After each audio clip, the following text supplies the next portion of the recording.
ప్రస్తుతం మనతో పాటు ఉన్నారు ప్రొఫెసర్ రేవతి గారు. ఆవిడ గురించి చెప్పే ముందు ఒక గొప్ప వ్యక్తి గురించి ముందుగా చెప్పాలి. ఆయనే ఈయన. బహుశా చాలా మందికి తెలిసి ఉండొచ్చు, చాలా మందికి తెలియకపోయి ఉండొచ్చు. ఈయన పొట్టి శ్రీరాములు గారు. ఆంధ్ర రాష్ట్ర అవతరణ కోసం ఆంధ్ర రాష్ట్రాన్ని మద్రాసు రాష్ట్రం నుంచి సపరేట్ చేయాలి అని చెప్పి 58 రోజుల పాటు ఆమరణ నిరాహార దీక్ష చేసి ఆంధ్రప్రదేశ్ను సపరేట్ స్టేట్గా సాధించినటువంటి వ్యక్తి. అంత గొప్ప వ్యక్తికి మనవరాలు ప్రొఫెసర్ రేవతి గారు. ఒక్కసారి ఆమెతో మాట్లాడదాం. నమస్తే అమ్మా. నమస్కారం. మిమ్మల్ని చూస్తుంటే చాలా సంతోషంగా ఉంది. ఒక గొప్ప వ్యక్తి మనవరాలని నేను కలుసుకోగలిగాను. అది ఎంతమందికో కానీ ఆ అవకాశం దొరకదు. నాకు దొరికినందుకు చాలా హ్యాపీగా ఉంది. మీరు ప్రొఫెసర్ అని విన్నాను. ఎందులో ప్రొఫెసర్ అండి? నేను హోమ్ సైన్స్ చేశాను. తర్వాత special education from Manchester, UK. Government of India పంపించింది డ్యూటీలో ఉండగానే. అక్కడ వెళ్ళి చేసుకొని వచ్చాను. So basically home scientist from Baroda. MS యూనివర్సిటీలో చేశాను, బిఎస్సి ఎంఎస్సి. స్కూలింగ్ ఇక్కడే కీసై స్కూల్, హైదరాబాద్. తర్వాత అఫ్ కోర్స్ జాబ్లో చేరాను. సెంట్ ఆన్స్లో బిఎడ్ చేశాను, జనరల్ బిఎడ్. ఆ తర్వాత ఈ జాబ్లో చేరాను. చేరినప్పుడు అయితే Thakur Hariprasad institute for the mentally handicapped 1972లో చేరాను. 215 రూపాయలు జీతం అప్పుడు నాకు. అప్పట్లో బియ్యం బ్యాగ్ ఎంత ఉండేదమ్మా? చాలా తక్కువ ఉండేది. గోల్డ్ ఎంత ఉండేది? 52లో 100 రూపీస్ ఉండేది గోల్డ్. తులం గోల్డ్ 100 రూపీస్ ఓన్లీ. తులం అంటే 13 గ్రామ్స్ అనమాట ఆ రోజుల్లో. ఇప్పుడైతే షాపులు ఆ రేటు ఉంటే అమ్మ ఖాళీ ఉండవు అసలు షాప్స్. మొత్తం గోల్డే కొనేస్తారు అందరూ. అట్లా ఉండేది ఆ రోజుల్లో. 200 ఆ శాలరీ కూడా ఓకేనే అనిపిస్తుంది, అంటే తక్కువ అనిపించింది. ఇప్పుడంటే అది నథింగ్ అనుకోండి, అలా ఉండేది. అదే 200 రూపాయల జీతం అంటే అన్ని కూడా చాలా తక్కువ ఉండాలి ఆ టైంలో, అందుకోసం అడిగాను. తక్కువ ఉండేది. సో అట్లాగా డ్యూటీలో ఉండగా నేను జాబ్ చేస్తూ ఉండగా గవర్నమెంట్ ఆఫ్ ఇండియా తరఫున నన్ను మాంచెస్టర్ పంపించారు, UK.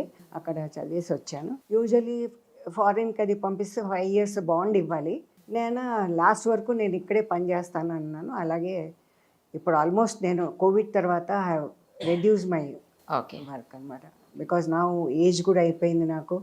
I'm running 83 third year నాది. 83 years మీరు? అవునండి, 1942 బార్న్. కానీ కోవిడ్ తర్వాత న్యాచురలీ కొంచెం ఇమ్యూనిటీ అది ఏజ్తో కూడా ఉంటుంది. I'm not that active. అవసరం ఉంటే చాలా యాక్టివ్ ఉన్నారు. ఏదైనా పిలిస్తే వెళ్తుంటాను అక్కడికి, అంతే తప్ప daily I'm not going. Potti Sriramulu గారి గురించి ఈ తరం వాళ్ళకి పెద్దగా తెలియకపోవచ్చు, గత తరాల వాళ్ళకి తెలిసి ఉండొచ్చు. కానీ ఆంధ్ర రాష్ట్ర అవతరణ అనగానే మాత్రం ఆయన పేరే గుర్తుకొస్తుంది. November 1 మనం జనరల్ గా ఆ రోజు జరుపుకుంటుంటాం. ఆ రోజు మాత్రం ప్రతి చోట పొట్టి శ్రీరాములు గారికి విగ్రహాలకు దండలు వేయటము, ఫోటోలు పెట్టి నివాళులు అర్పించడం కంపల్సరీ చూస్తూ ఉంటాం మనం. ఇప్పుడు లెసన్స్ లో కూడా లేవులేండి, అంతకు ముందు ఉండేవేమో. కానీ ఆ వ్యక్తి మాత్రం ఆంధ్ర రాష్ట్రాన్ని సపరేట్ గా తీసుకొచ్చినటువంటి వ్యక్తిగా ఎప్పటికీ చరిత్ర పుటల్లో నిలిచిపోయేటువంటి మహానుభావుడు ఆయన. తన ఇంటి విషయం కాదు, తన సొంత విషయం కాదు, బట్ రాష్ట్రం నాది అనుకొని ఆ రాష్ట్ర ప్రయోజనాల కోసం ఆయన చేసినటువంటి 58 రోజుల నిరాహార దీక్ష చరిత్రలో ఎవరు ఇప్పటి వరకు చేయలేదేమోనమ్మా. అన్ని రోజులు ఎవరు కంటిన్యూస్గా చేసుంటారు నిరాహార దీక్షలు, కానీ అన్ని రోజులు చేయడము 58 రోజులు చేశారు ఆయన. కానీ అన్ని రోజులు ఎలా చేయగలిగారు అసలు? నాకు ఎప్పుడు అనిపిస్తుంది అది తలుచుకున్నప్పుడల్లా. అంటే మా నాన్నగారు చెప్తూ ఉంటారు. ఎందుకంటే ఆయన నిరాహార దీక్ష మొదలు పెట్టక మునుపు యాక్చువల్గా మా నాన్నగారు ఒక విషయం చెప్పదలుచుకున్నాను. ఆయన దగ్గర ఉండేవారు కాబట్టి ఆయన ఇన్ఫ్లుయెన్స్ తోటి మా నాన్న మా అమ్మ ఇద్దరు కూడా బ్రిటిష్ కాలంలో వాళ్ళు చాలా అదే ఉద్యమాల్లో ఉండేవారు అనమాట, ఇద్దరు కూడాను. అంటే ఆ రోజుల్లో మీరు హోల్డాల్ వెళ్ళానో లేదో, ట్రైన్స్ లో పోతే హోల్డాల్ తీసుకెళ్తాం, దానిలో బట్టలు అది పెట్టుకొని చుట్టుకొని హోల్డాల్ అంటారు దాన్ని. ఎందుకు? అది ఇట్లా పెద్దగా ఉంటుంది, కుట్టి ఉంటుంది.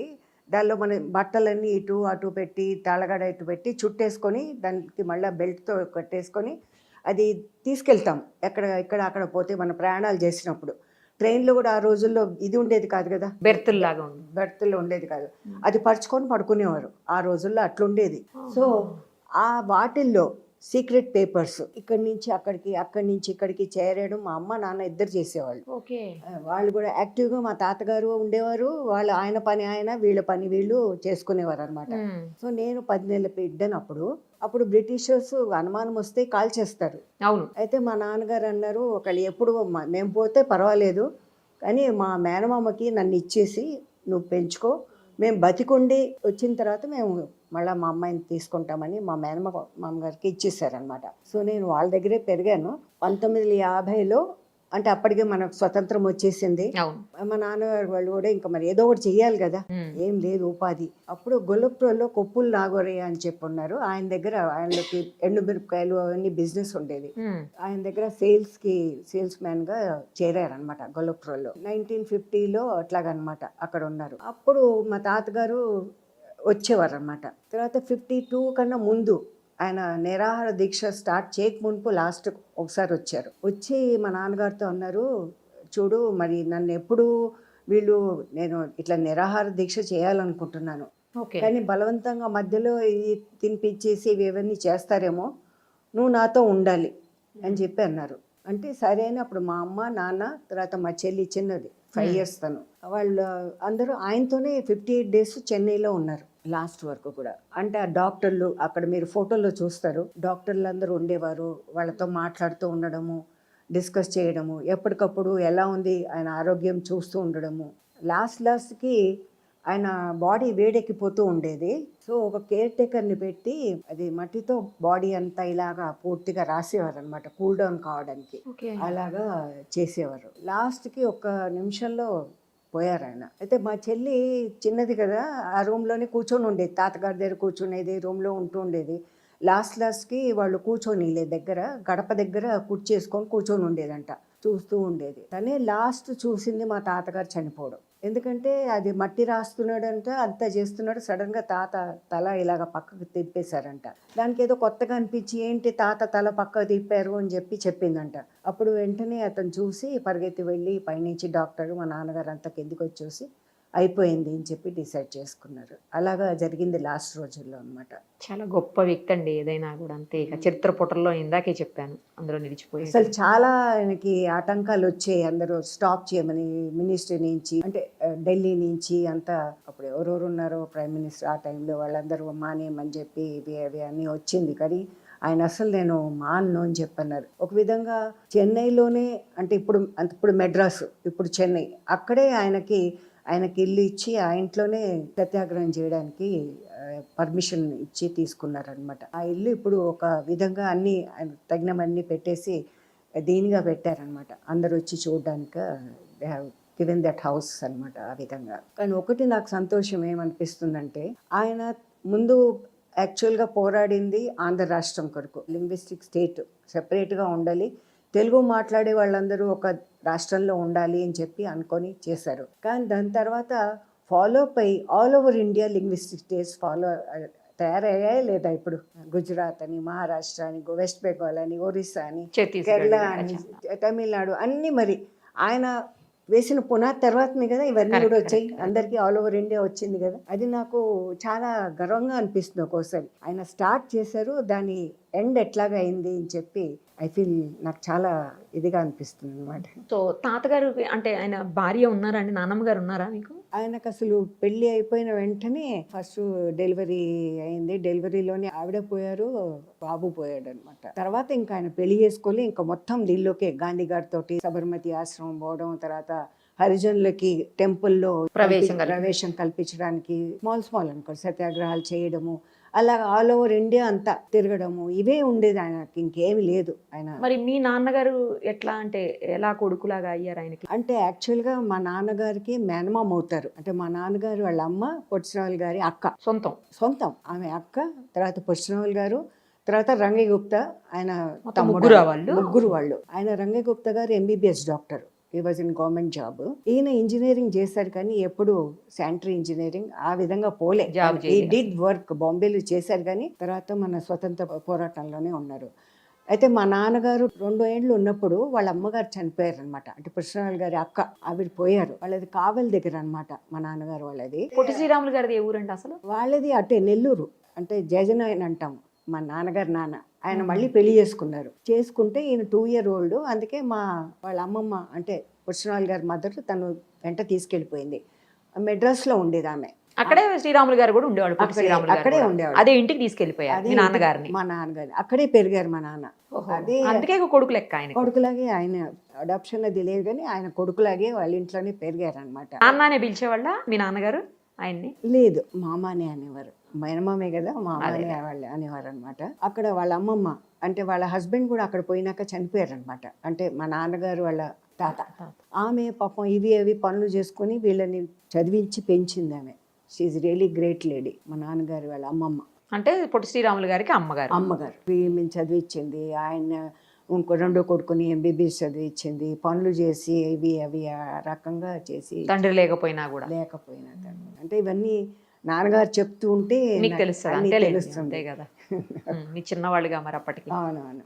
అన్ని రోజులు కనీసం పచ్చి మంచినీళ్ళు కూడా ముట్టలేదు అని అందరూ అంటుంటారండి. 58 రోజులు నీళ్లు తాగారు. నీళ్ళు ఒకటే, ఇంకేం లేదు. తర్వాత ఆ మధ్య నాకు చాలా బాధ అనిపించింది. అలాంటిది ఎవరో వీడియో పెట్టారు, ఆయన లాస్ట్కి అంతా కూడాను ఆయన బాడీ పురుగులు పడిపోయింది, ఎవరు గతి లేకుండా ఎడ్ల బండిలో తీసుకెళ్లారు అని చెప్పి అంతా వస్తే నేను బాగా జవాబిచ్చాను వాళ్ళకి.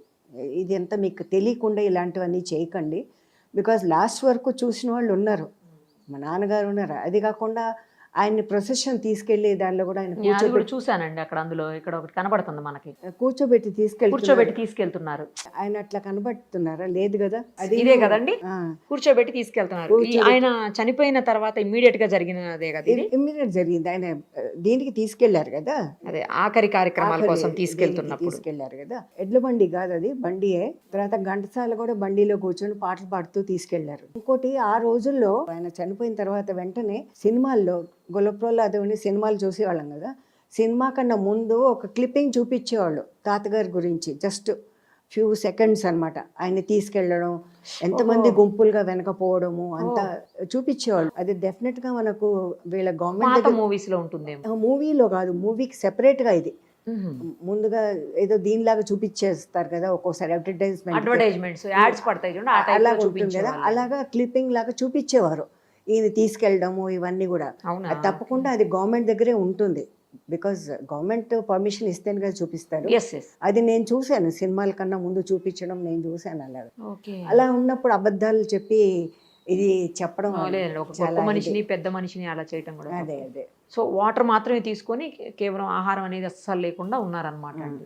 మరి ఆ చేస్తున్న టైంలో మీరు, అంటే మీరు చిన్నోళ్ళు అనుకోండి, మీ నాన్నగారు వాళ్ళందరూ ఆపినా కూడా ఆయన ఏమీ వినలేదు. అయితే మా నాన్నగారు ఆపలేదు. ఎందుకంటే మా నాన్నగారితో చెప్పారు ముందుగానే, గొల్లప్రోలుకి వచ్చారన్నారు కదా, వచ్చినప్పుడు అన్నారు నేను ఇట్లాగా దీక్ష చేయబోతున్నాను, కానీ నన్ను ఎవరన్నా అందరూ ఆపడానికి చేయొచ్చు ప్రయత్నము, అది కాకుండా నువ్వు నా దగ్గర ఉండి చూసుకోవాలి, నువ్వు నాతో రావాలి. ఇంకా అది జాబ్ వదిలేసి మా నాన్నగారు వెళ్ళిపోయారనమాట. అమ్మ, నాన్న, మా చెల్లి ముగ్గురు ఆయన దగ్గరే ఉండారనమాట. దానికి ఆయన ముందే చెప్పారు కాబట్టి మా నాన్నగారు ఎందుకు ఆపుతారు?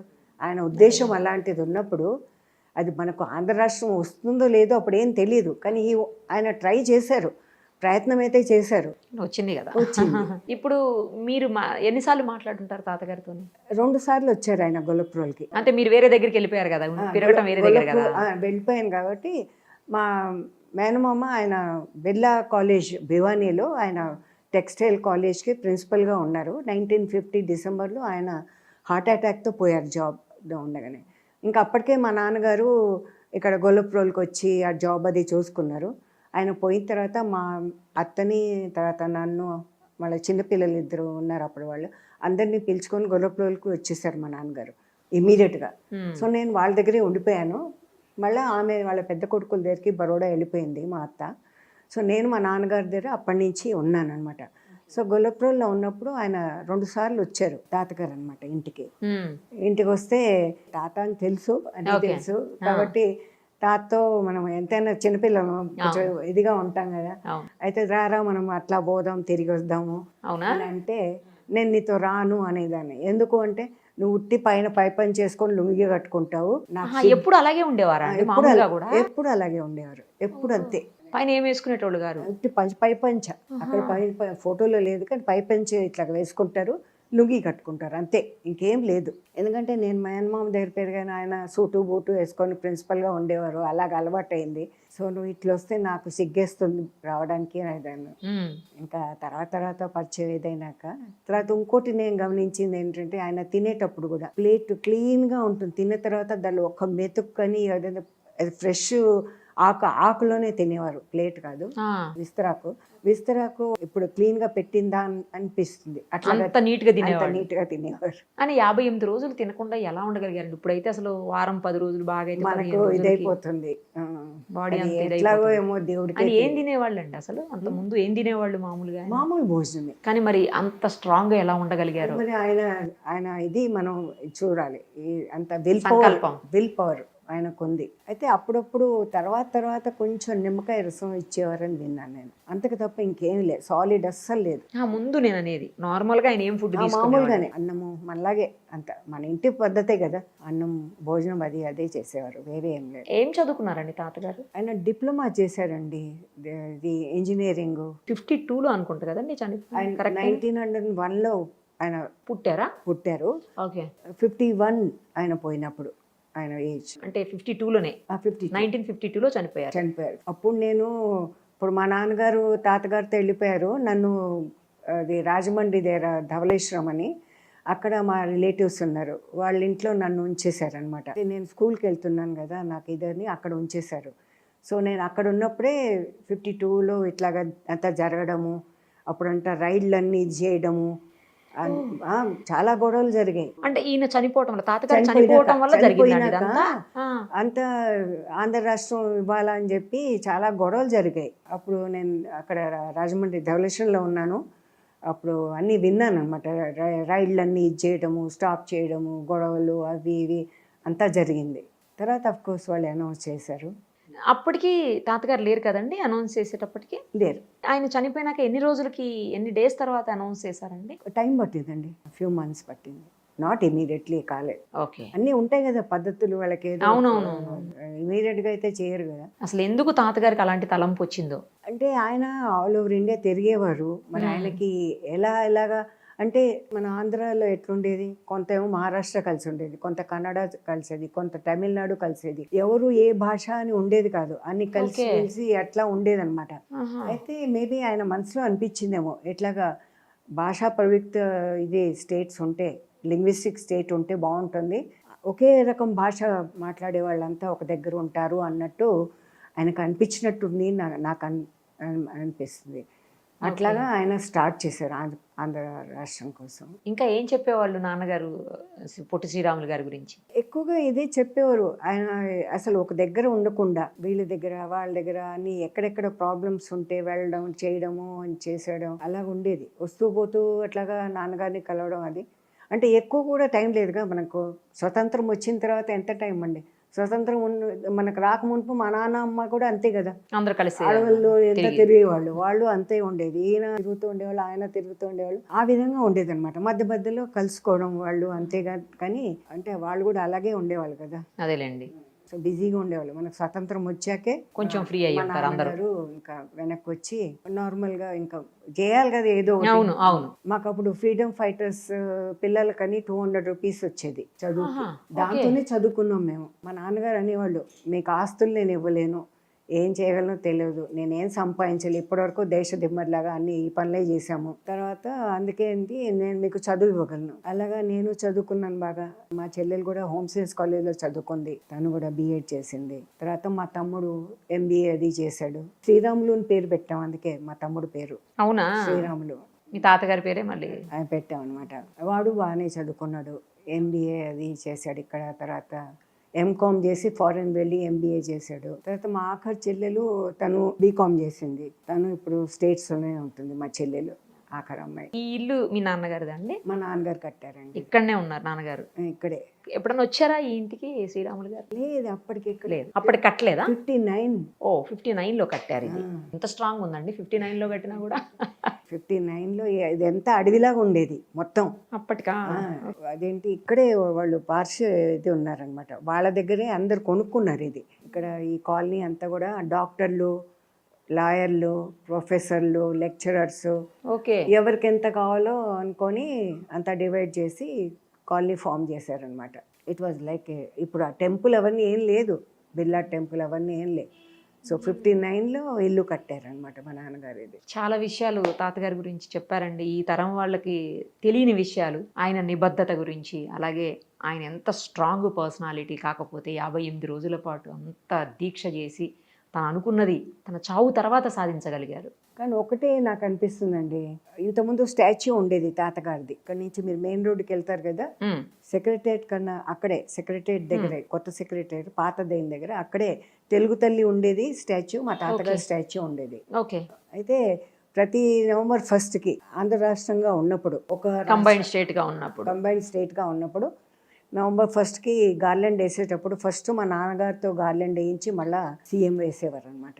అలాగ ఉండేది, స్టాచ్యూ ఉండేది. మళ్ళీ ఎక్కడ పోయిందో తెలియదు ఇప్పుడు. కానీ ఒకటే, I don't know, it's out of ఇదేమో, కానీ ఇప్పుడు పొట్టిశ్రాములు తెలుగు యూనివర్సిటీ అవును, అది name కూడా పేరు, change అది చేశారు. పేరు మారుస్తున్నారట. ఎన్టీ రామారావు గారు సీఎంగా ఉన్నప్పుడు ఆ, ఆయన దానికి పేరు పెట్టారు, పొట్టిశ్రాములు తెలుగు యూనివర్సిటీని పెట్టారు.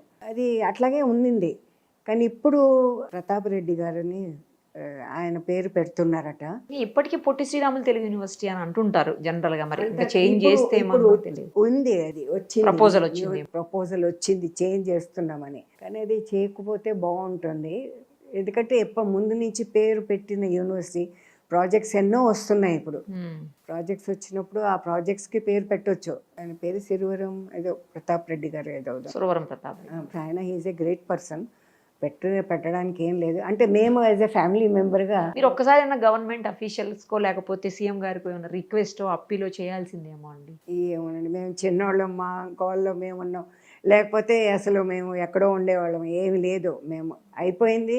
వాళ్ళు ఏదో మా పేరెంట్స్ చేశారు, మా తాతగారు చేశారు, అన్నీ చేశారు. అయిపోయినాక ఎవరి ఇదిలో సింపుల్గా ఏదో సింపుల్ లైఫే మేము. అవును, చాలా సింపుల్ గా ఉన్నారు మీరు, చూశాను. మా నాన్నగారు కట్టింది కింద ఇల్లే కట్టారు ఫస్ట్. తర్వాత మా తమ్ముడు మళ్ళీ పైన ఇది కట్టాడనమాట, కింద రెంట్. అది అలాగా. సో యూనివర్సిటీ పేరు తాతగారి పేరు అలాగే ఉండాలి అని మాకు అనిపిస్తుంది. మనసులో ఉంది, ఉంటే బాగుంటుందని, ఇంకేం లేదు. అలాగే ఏదో ఇది గవర్నమెంట్ ఏం చేస్తుందో మనకేం చెప్పలేము, మనం ఏం అనలేము. పోతే మనసులో అట్లా అనిపిస్తుంది, ఉంటే బాగుంటుంది అన్నట్టు అనిపిస్తుంది. మేబీ మీరు చెప్పింది వింటే మారకుండా అలాగే ఉంటుందేమో లేండి, చూద్దాం. ఏమో అలాగే కోరుకుంటున్నాము, మరి ఎలా ఉంటుందో చెప్పలేము, ఎలా అవుతుందో. కనీసం పోనీ అది కాకపోతే ఇంకేదైనా దేనికైనా ఆయన పేరు పెడితే బాగుంటుంది. బికాజ్ ఇప్పుడు మేబీ మన ఇది తెలంగాణ అయింది, అది ఆంధ్ర సెపరేట్ అయ్యిండొచ్చు. కానీ ఫస్ట్ ఆయన అట్లా ఆలోచించలే కదా. ఇప్పుడు తెలంగాణ అయినా మనం తెలుగు భాష మాట్లాడతాం, ఆంధ్ర అయినా తెలుగు భాష మాట్లాడతాం. రెండు తెలుగు రాష్ట్రాలే. ఏ కారణం చేత వాళ్ళు డివైడ్ చేసుకున్నారో అవన్నీ మనకు అనవసరం. కానీ అలాంటప్పుడు పేరు ఒకటి పెట్టిన తర్వాత, తెలుగు యూనివర్సిటీని పెట్టిన తర్వాత అది మారుస్తే కొంచెం బాధగా ఉంటుందంటే, ఇంకంతకన్నా ఇంకేం లేదు. థ్యాంక్స్ అమ్మా, థ్యాంక్ యూ సో మచ్. చాలా థ్యాంక్స్. సుమన్ టీవీలో మీ పర్సనల్ అండ్ బిజినెస్ ప్రమోషన్స్ కోసం కింది నెంబర్కి కాంటాక్ట్ చేయండి.